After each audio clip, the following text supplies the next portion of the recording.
سجاد نے کیسے وہ گزارا ہوگا، سجاد نے کیسے وہ عابد بیمار، عابد بیمار، عابد بیمار، عابد بیمار، عابد بیمار، عابد بیمار،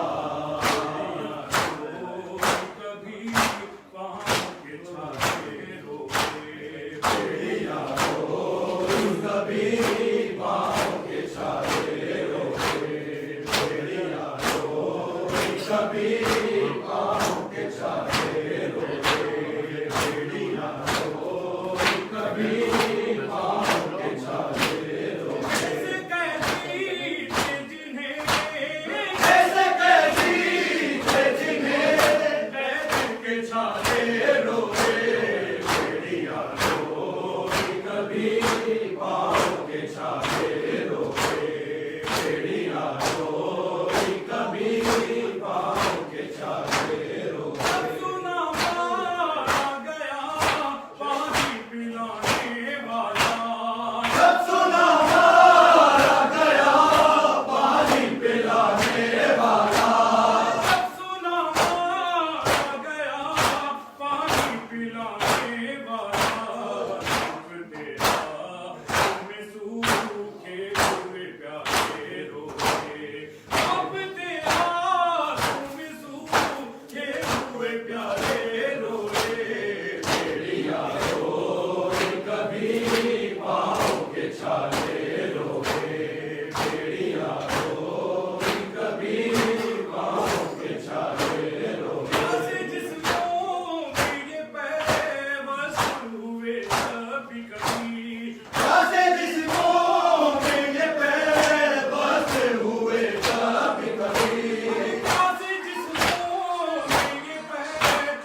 صلی اللہ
غم کیسے اٹھائے ہوں گے ہائے سجاد نے غم کیسے اٹھائے ہوں گے ہائے سجاد نے غم